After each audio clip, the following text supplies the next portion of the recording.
like ends the game.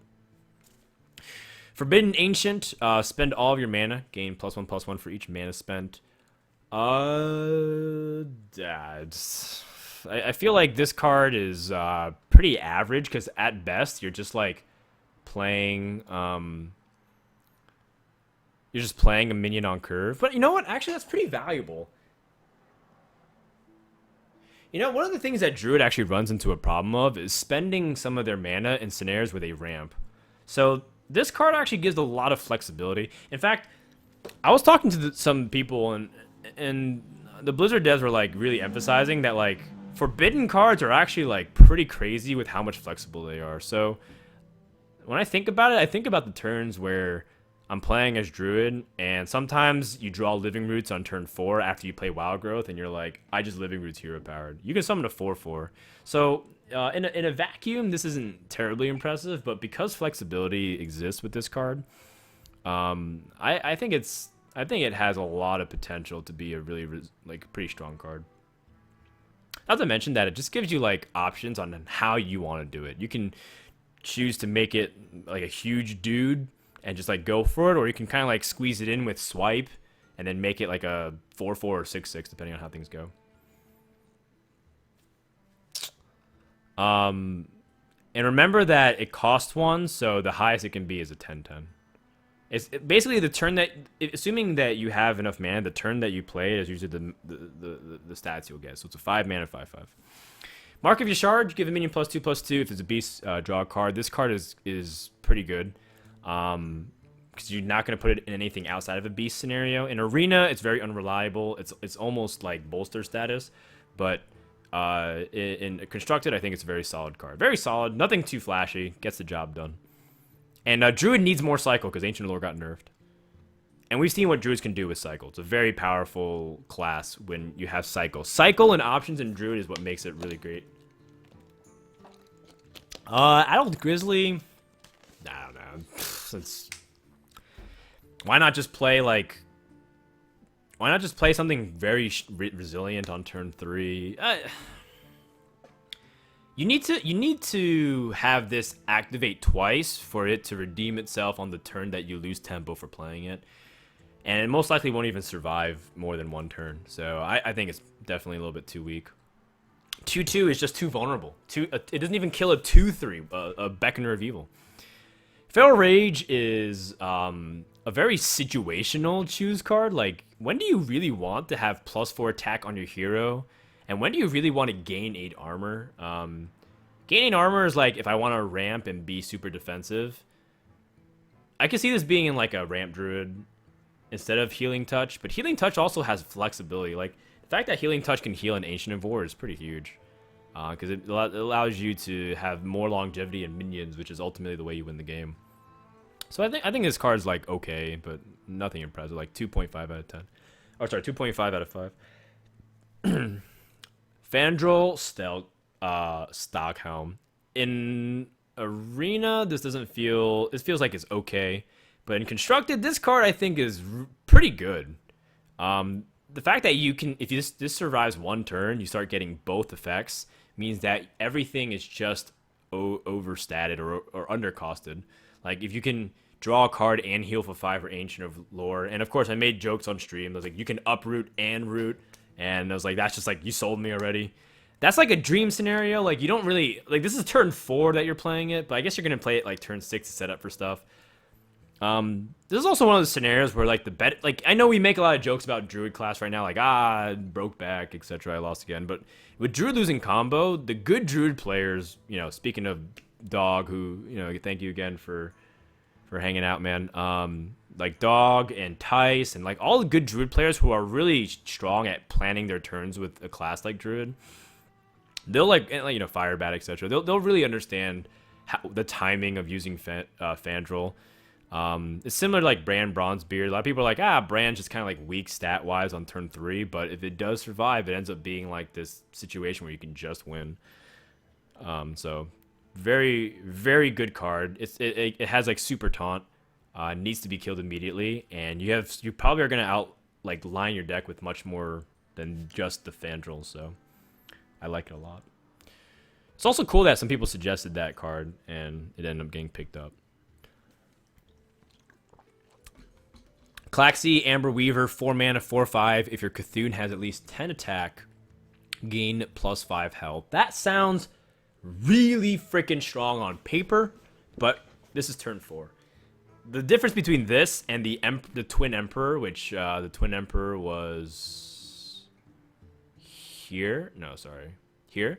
The difference is that this is 7 mana, and by 7 mana, most likely Cthulhu has been played.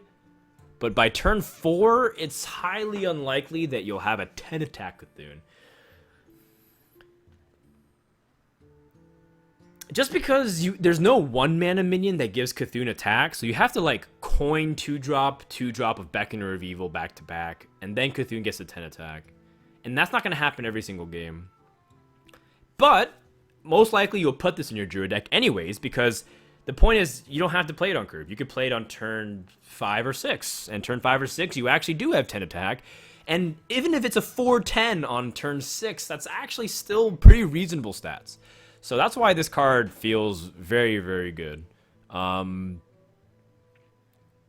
complaint is that it doesn't do anything else other than just gain health, and sometimes your opponent can just ignore it. So if you're playing like against aggro, this won't exactly help you compared to like, you know, Keeper of the Grove or Druid of the Claw. Like some of those cards interact with aggro a little bit better. But I mean, 4/10 can trade pretty much until the end of time. Mire Keeper, a lot of people really like this card. They think it's basically one of the strongest cards Druid's gotten in the set.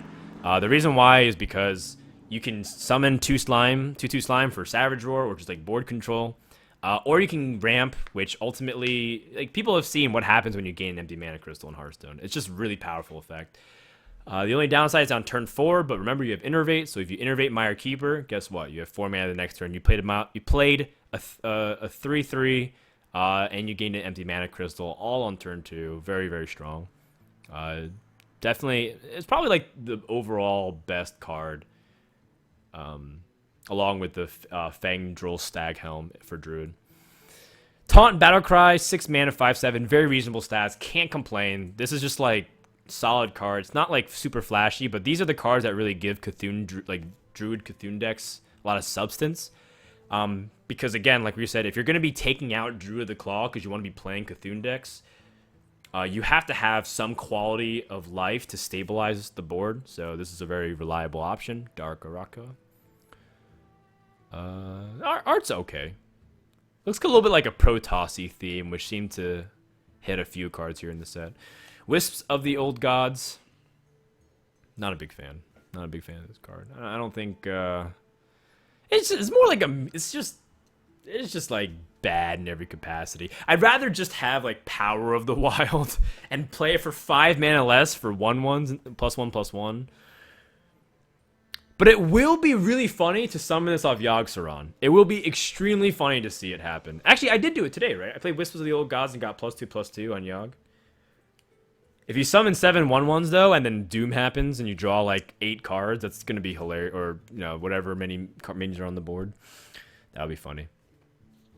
All right, I just realized I'm on the second class and I talk forever. This is like a really long ass card review. I'm sorry if people aren't enjoying it, but I'm actually enjoying it. Card review, now that I'm actually kind of like into it, is actually really fun. Fiery Bat, this is Fire Bat's card. I actually think it's pretty good if you compare it to Huge Toad. In Arena, it has a lot of application. In Constructed, it's decent for an aggro option. I like that they turned Fire Bat into an aggro card because he loves aggro. So it ends up being a pretty good option for sure. And the best part is, it's not this 1 damage to a random enemy. The fact that it's a beast. So if you're playing an aggro deck, guess what? Now you have a really reliable 1 mana beast activator for stuff. How many times, like, you don't play Web Spinner in Face Hunter, but you will play Fiery Bat in Face Hunter. So now all of a sudden it's like, well, he could Fiery Bat kill command if he has the mana to do so. It's something that's like a little bit like you're not anticipating it, but you'll see. You'll see. It's like one of those things that you don't really care about it until you realize that this beast thing is really annoying. Fiery Bat also activates like, you know, Ram Wrangler and other shenanigans too. This is definitely in the running for one of the cutest cards in Hearthstone. It's a friggin' dog throwing one of these like what is it called? Like the fleur de something. Like it's like that French weapon that Joan of Arc threw or something. No, actually, it's not that at all. It's just like a spade. I don't care. It's a weapon. It's basically a spell that's Elven Archer. It deals 1 damage, summons a 1/1. I'm assuming the Mastiff is also a beast token. That's pretty dope because again, beast synergy is really powerful in a class like Hunter. So very reliable, not flashy, pretty decent, pretty decent. The only thing is that I don't think it really fits in a face hunter deck, and I don't think it's strong enough to be a control-y type hunter, so it feels like it's misplaced. So even though it does have like reliability and it's like it kind of makes sense that design-wise as a card, it doesn't feel like the power level is relevant enough for constructed. In Arena though, I could see it being relevant.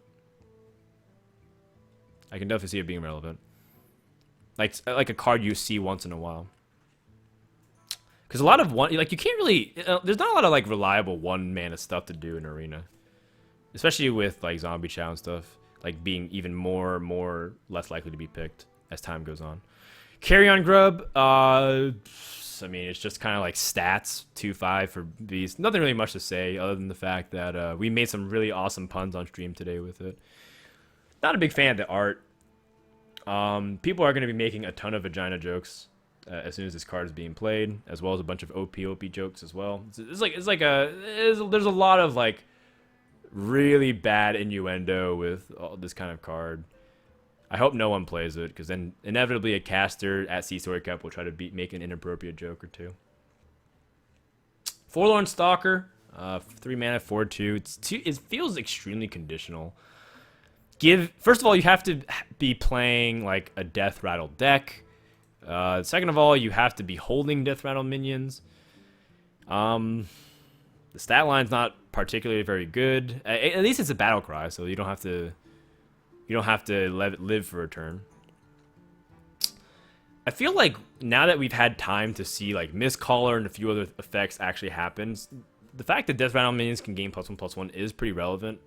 But it doesn't strike me as a very impressive card, at least right now. Infest is very slow, very slow. People compare this to Ball of Spiders, and I agree with them. I'd rather just have Ball of Spiders, because at least it does something. It summons 1/1s, 3/1/1s, like Muster for spiders, right? But Infest feels a little bit too much. It's like Soul of the Forest. If you see this off of a Jeweled Scarab, you might see situational use, but outside of that, I'm not really looking forward to anything outside of Yogg-Saron playing Infest. Infested Wolf, on the other hand, is the spiritual successor to Haunted Creeper. I also like to compare this as a halfway point between Haunted Creeper and Savannah Highmane. The reason why is because all 3 of those cards, this card, Haunted Creeper, and Savannah Highmane, have all one thing in common, is that they are a bitch and a half to remove. They're so difficult to deal with. And here's what makes Infested Wolf, in my opinion, even better, is that the spiders are beasts. These 1/1 spiders, these tokens that come out of it are beasts, meaning that if you play Infested Wolf, it's like that much more likely you hit a Ram Wrangler, you hit a Houndmaster, you hit kill commands, you hit anything else that's beast dependent that I'm missing. And you know, again, if you're playing like the Cult Master mid-range style stuff, it just really benefits off of it. Not to mention that this is a legitimate minion that you can play before Tundra Rhino, and I know people like always look at Tundra Rhino and kind of laugh at it, but the moment Tundra Rhino becomes relevant, you're all gonna ask for its head to be chopped off, just because the fact that it gives every single beast charge from that point on is just kind of crazy. Infested Wolf gets played on turn 4, and again, Tundra Rhino by itself right now is not a problem. But if it ever became a problem because of cards like Infested Wolf, just you'll all see, man. I'm scared about cards like that, and I'm really glad that Blizzard's taking an active stance against Charge. But all it takes is just a little bit too much, and then you're just like, oh god. We'll see though. Right now it's definitely not a problem. Tundra Rhino's like super weak and constructed. But this is one of the best cards that Hunter got in the set though, for sure. If not the best, because this card, Princess Huhuran, very kawaii, definitely waifu material, but I don't know how reliable she is. I guess if you're playing the Infested Wolf into Princess, that's actually a pretty great combo because it summons two 1/1s with this. This is kind of like a Doctor 5, so to speak. You're summoning two 1/1s on the side of her. That's actually really good. So it's assuming your wolf survives, which is hard to say because Infested Wolf has bad stats, but it's such a nuisance to trade into. Princess can either be really good or it can just be nothing. But the very good side product of this is that Princess Hooran has a very good stat line. Like 5 mana 6/5 is extremely relevant. It's like Savannah High main stats without the actual death rattle portion of it. And when you start realizing that this goes in Hunter, a 6/5 for 5 mana is like very relevant for game-ending damage if it secures the board. So I think guys like Jab are probably doing backflips over this card. Because this allows a mid-range approach to not only fight back for tempo, because you can trigger a minion and then maybe use its effect, but also like set up for potential game-ending damage. It's a little bit tricky though, because it does require a death rattle effect, but in the end, it's still not the worst stats. Okay, this card has my vote as one of the 3 best cards. I put Call of the Wild and Twin Emperor as 2 out of the 3 cards that I think are like potentially broken in this expansion. If you think about like what Dr. Boom does, what does Dr. Boom do that's like so oppressive and ridiculous, like ridiculously strong? It's a 9/9 in stats for 7 mana. So the fundamental thing we take away is that it's overstated. And it impacts the board in very difficult ways for your opponent to trade into. And also it has explosive potential to just end the game if you don't answer it. And Call of the Wild not only does that, but it also has ways to benefit off of an existing board. Because Dr. Boom, when you play it, even if you have like a 2/3 and a 3/5, it's still just like 7 and 1/1s. It doesn't do anything else. But the Misha stops the attacks. The Leok buffs existing board. So like if you have an existing board with Call of the Wild, this card can actually just break the format.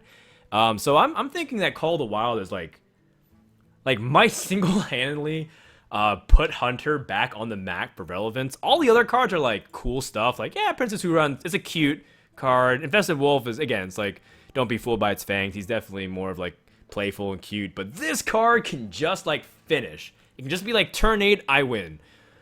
And you don't need a kill command because you do have a kill command built into it. It's a huffer for 5 damage. So it's like, you know, just think about what implications it is. If you play a high main, if you play a wolf, I need to memorize the name. If you play an Infested Wolf, if you play a high main, you're having minions stick onto the board. You play Call of the Wild, all these tokens that come out of it or trade into it get buffed. I'm a little bit scared. But the nice thing is that this is on 8 mana, so this might be one of the longest. Like, this might be like the form of control Hunter that we've been looking for, where it's like games don't end by turn 5 or 6. Games end on turn 8 or turn 9. So this has one of my vote as one of the best cards in the set. Top 10 for sure. I would even put it in top 3. You know, in contrast, this is a giant sandworm. I think this is one of the worst cards. I think this is the worst card that Hunter's gotten in the set. I don't really see anything that's worse than this. Maybe Infest. This and Infest are very close. It's a cool thing, though. Again, when it kills another minion, it may attack again. You never know if it gets off Ram Wrangler. You don't know if it gets off Web Spinner. It's relevant. You don't even know if you get this off of freaking Unstable Portal or, like, again, in wild format, you can play Unstable Portal, you can play Sneasel Shredder, and you get this giant sandworm, and you realize in that situation, in that very moment, it's awesome. But if you put this in your deck purposefully, I have zero incentive to play this over Call of the Wild. Call of the Wild is just like better. It summons a ridiculous amount of stats, way overcosted for 8, or way overstated for 8, and does something immediately versus you need a turn to set this up. Forbidden Flame is, in my opinion, a pretty reliable card. I think a lot of players are like not very high on this card. Why is but Hearthstone so fucking easy? I'll address that in a second, man. But real quick, let me just finish this card because you're donating about a previous Hunter card. Forbidden Flame. Don't underestimate flexibility and mana usage for decks like Tempo Mage. Tempo Mage is not really going anywhere as long as Flame Waker and Sorcerer's Apprentice exist. Those are the two cards that really make that deck go. So if you play Forbidden Flame with Flame Waker, it's like you'll always have relevant play. You can even play Flame Waker and Forbidden Flame for 0, and it does 0 damage, but except it does the 2 procs. So it's like the flexibility is actually very, very, very useful for Mage. And when you see Mage have flexibility in their removal stuff, they actually have some really good abilities to just run away with the game. Look at Forgotten Torch, for example. People slept on Forgotten Torch, and they were like, it's like 3 damage, but maybe you pick it up later. Like, I only can see it good in Freeze Mage, but when you can use, like, well, I don't have to Fireball this thing. I can just, like, invest 3 more in later, and it's like, it's pretty reasonable. All right, B-Per says, I think you're underestimating Carrion Grub, even though it has no flavor text since it's 3 mana, 2/5. It can be curved with Houndmaster for turn 4, 4/7 taunt. That's just 300 cents on it. That's cute. Yeah, you know what? Like I said, like Houndmaster is definitely a possibility, but I'm probably already playing Animal Companion. The 2/5 for like stats is like the 3 mana slot is extremely competitive for Hunter. You have Kill Commands, Unleash the Hounds, Eagle Horn Bows, Animal Companions, and you might even be playing other stuff depending on what your deck is. If you're playing a Death Rattle-centric, the Zoth Hunter deck, you know, like we did on stream. The only reason why I say Carrion is a little bit weak is because I think the mana slot's very competitive and constructed. In Arena, that card is pretty solid. I mean, you look at Coliseum Manager, and that card is played once in a while in Arena decks, and Carrion Grub has beast synergy with no downside to it. Carrion Grub might actually be one of those staple cards. It's like, yeah, in Arena, just pick it. It's pretty solid. Trades well into the 3/2s. I don't think it's that bad. And, God. What face? Houndmaster is pretty reasonable as well in Arena because it's a common. Both those are commons. So, yeah. A lot of people aren't rating Forbidden Flame very highly. I heard a couple reviews and they're like, it's like, you know, it's not Fireball. I don't want to replace Fireball, but this card, don't sleep on it, man. Forbidden Flame, it might burn you. Cult Sorcerer, spell damage +1. After you cast a spell, give your Cthulhu +1/+1. The spell damage is actually pretty sick. Huh. You know, like, the first thing that I think about is, like, how Mage benefits off of spell damage, like Azure Drake and even, like, Thalnos in Freeze Mage decks. And I don't really think this fits in a lot of things, but if you play a Mage Cthulhu deck and you're playing a bunch of ways to stall until Cthulhu gets played, this actually might see play. And you know what? It's like whenever you cast a spell, and guess what? Mage has a ton of spells. They have a crap ton of spells. I don't think this is that bad of a card, and the stats definitely a pass. This is definitely like an average slash, yeah, it's like an average slash slightly above average card for sure.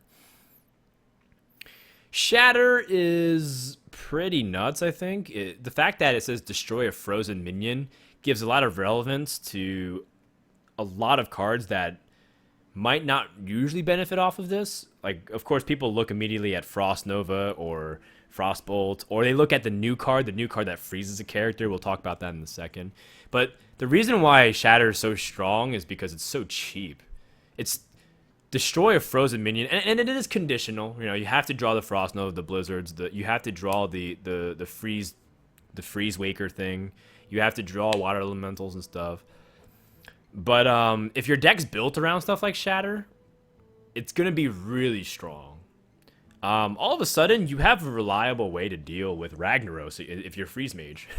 You know, it's like if you're like one of the things you're like, oh my god, I can't actually kill Ragnaros because I can't just like Fireball it or something. I have to like double Ice Lance it off of Frostbolt or something. I don't know, something stupid. Shatter gives you ways to do stuff. I wouldn't say it's like really powerful because it's conditional, similar to Execute. I think Execute's like a really easy comparison, but Execute's much easier to activate. So, pretty strong. Twilight Flame Caller, deal 1 damage to all enemy minions.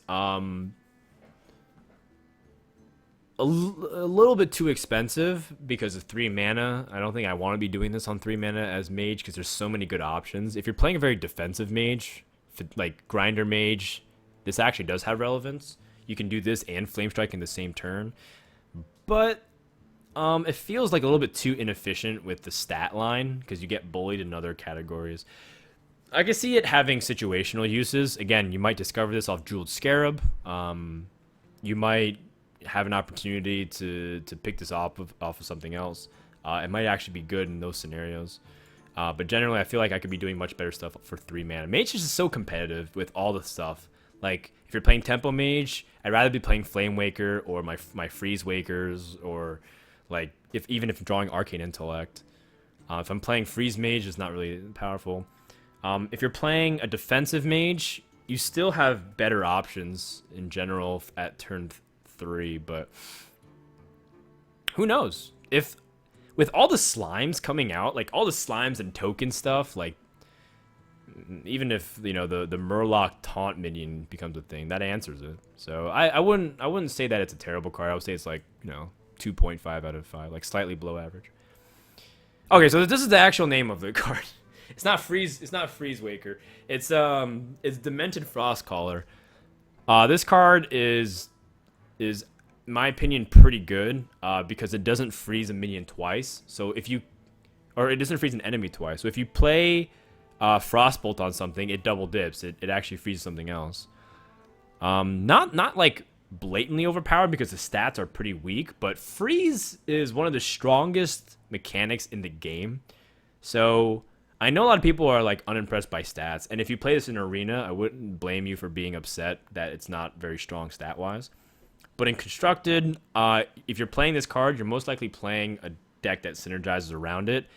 And if you guys thought you were frustrated with Flame Wakers hitting you, try doing like this and Flame Waker. I mean, it's one of those situations where maybe he plays Sorcerer's Apprentice, and then he just like plays Frost Caller and then coin Mirror Image, and then it's like you lose, everything is frozen on the board, and you're like, oh, I can't do anything, and you have to specifically AoE it down. Thank God it's 4 health and not 5. They made us a 2/5. I think that's like borderline overpowered. Cabalist's Tome is Reynad's card. I think this card has a lot of intrinsic value. You compare it to Nourish, except you don't have to draw from your deck. So Fatigue Mage, Grinder Mage, Enthusiast, aka Strife Crow, because I think he's one of, and Dog, who apparently was losing a lot with Concede Mage. They're the ones who are big fans of this card. It doesn't really immediately stick out as something that fits into a very powerful existing deck. That's what I really like about it. It doesn't like say, oh, well, Freeze Mage will benefit a ton, because Freeze Mage rather just have the good spells. And Tempo Mage, they'd rather just play like Ethereal Conjurer or Azure Drake, because cards like this is a value card. It's not a tempo card. It doesn't do anything onto the board. In fact, you're giving up 5 mana to draw cards when you want to be pushing for damage, maybe even lethal. Fun card, though. Specifically because you can Cabalist's Tome into Cabalist's Tome, which, again, happened today on the stream. As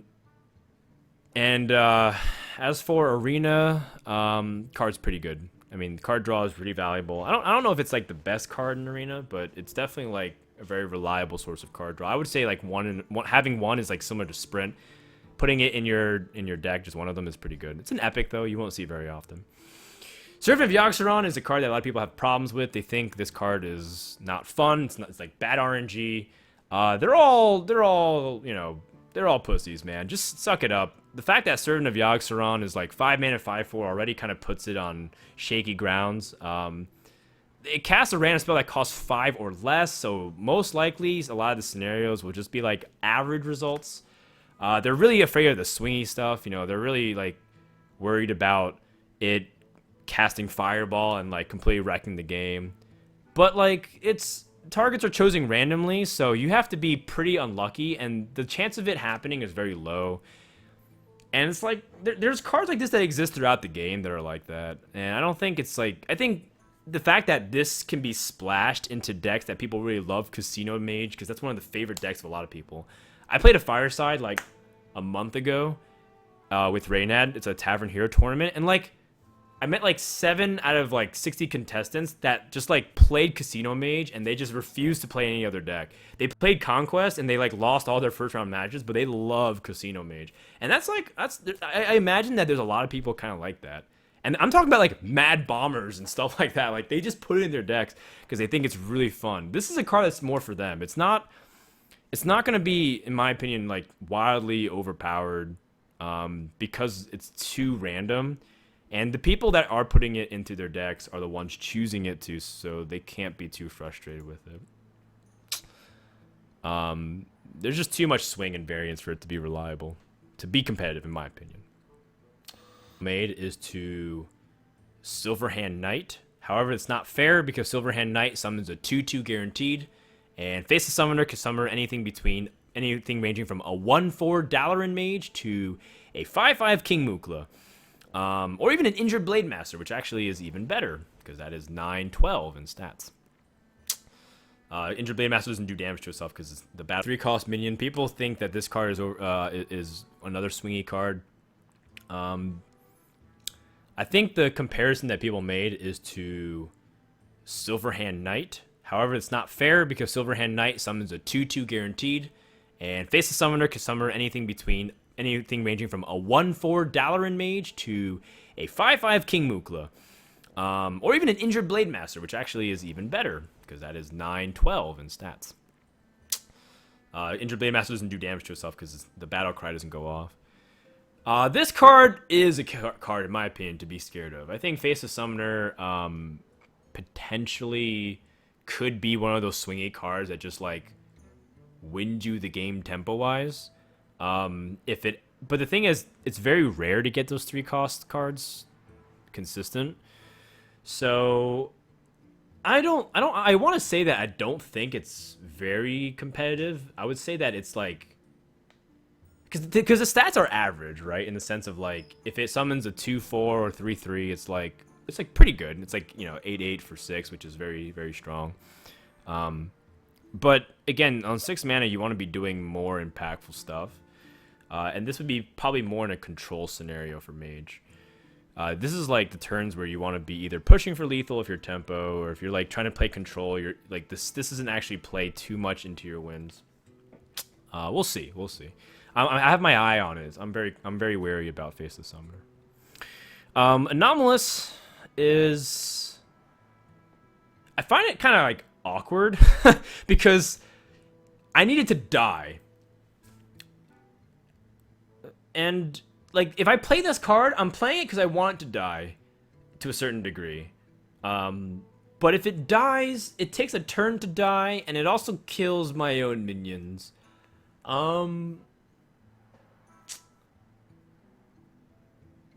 The art is actually pretty sweet. I actually feel like it's like a really cool card in concept based off what everything is, but it just feels a little bit too unimpressive. 8 damage to all minions is also extremely excessive. Like, why do you need to deal 8 damage to every minion?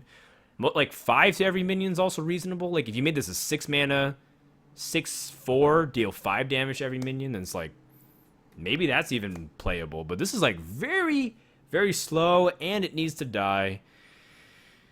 I'm not impressed. Cool art, though. You can see that he can bench a lot. Clearly skips leg day, though, as does most Hearthstone cards. All right, move.